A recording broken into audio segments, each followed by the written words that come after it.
एक बार की बात है, कहीं दूर एक गौतम नामक एक संत रहा करते थे। उनका एक ही बेटा था। उस बेटे को वह बहुत प्यार किया करते थे। जितना वह अपने बेटे से प्यार करते थे उतना ही उनका बेटा उनसे प्यार किया करता था। उस संत के बेटे का नाम अर्जुन था। एक दिन की बात है, वह पूजा कर रहे थे, तभी उन्हें पता चला कि उनका बेटा अब इस दुनिया में नहीं रहा। ये सुनकर संत के चेहरे पर हल्की सी उदासी दिखी, लेकिन फिर से वह सामान्य हो गए। लड़के का शव आया, तभी संत के पास एक शिकारी आया। शिकारी कहने लगा, महाराज, आपके बेटे की मृत्यु का कारण ये सांप है।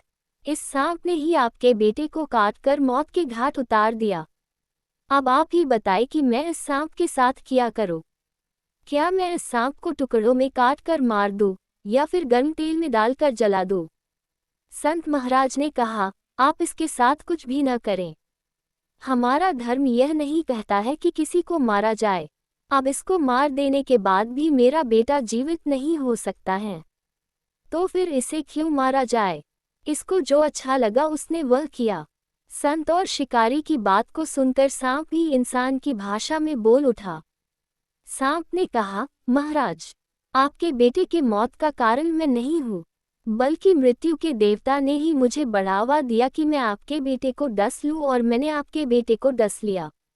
अभी इसकी बात हो ही रही थी, तभी मृत्यु देवता भी वहां आ गए। मृत्यु देवता ने कहा, किसी के मौत का कारण मैं नहीं होता हूँ। आपके बेटे के मौत का कारण भी मैं नहीं हूँ। मुझे तो काल ने आदेश दिया कि आपके बेटे की जान ली जाए, इसलिए मैंने सांप को डसने के लिए बढ़ावा दिया। इसमें न तो सांप दोषी है और न ही मैं।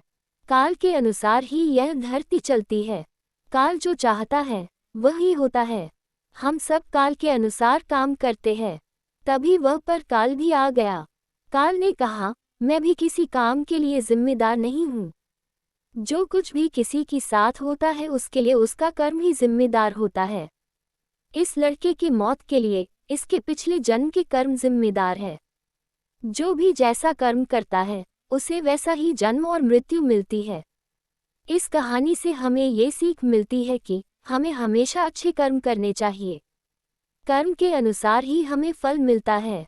अगर किसी काम को करके हम किसी को दुख देते हैं तो कोई ऐसा भी होगा जो कुछ ऐसा काम करेगा जिससे हमें दुख होगा।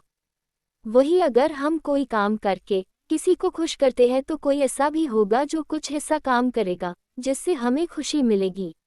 दोस्तों, कहानी अच्छी लगी हो तो इसे लाइक करें, शेयर करें और चैनल को सब्सक्राइब जरूर करें। धन्यवाद।